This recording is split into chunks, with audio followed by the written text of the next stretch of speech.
Patuloy ang pag-iikot ni Pangulong Bongbong Marcos sa mga sektor ng agrikultura sa bansa. Ang kanyang binisita ngayon para kausapin at bigyan ng tulong ang mga mangingisda sa General Santos City.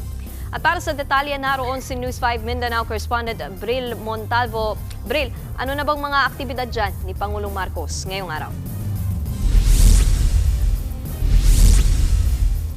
Nikki, narito ngayong araw sa General Santos City si Pangulong Bongbong Marcos para sa ilang aktibidad. Nauna nga riyan ang pagbisita niya sa Gensan Fishport Complex para makipagdialogo sa mga mangingisda rito. Nag-ikot ang Pangulo sa Fishport Complex para tingnan ang proseso ng pagdadala sa mga nakuwang isda ng mga mangingisda mula sa laot papunta sa Fishport. Tuna ang pangunahing produkto ng Gensan Fishport na ini-export pa sa ibang bansa. Namahagi rin ang Pangulo ng mga gamit at livelihood projects sa mga mangingisda.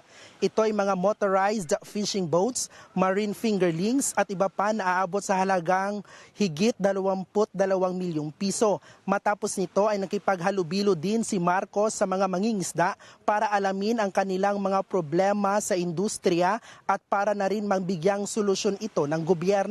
Nangako din ang Pangulo na mas bubuhayin nito ang industriya ng pangingisda sa bansa at magtatayo pa ng karagdagang mga fish ports sa Pilipinas. Narito ang bahagi ng mga naging pahayag ni Pangulong Marcos.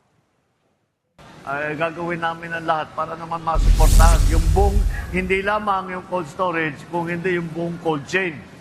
Para yung mga huli na nahuli na natin ay pagdating sa market ay maganda pa rin at yung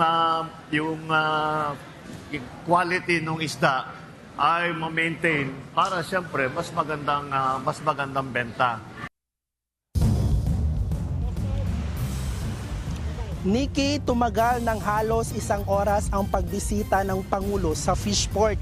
Nag-inspeksyon din ang Pangulo sa Century Pacific Agriculture Ventures Incorporated sa coconut plant at sa isang tuna facility ng General Tuna Corporation.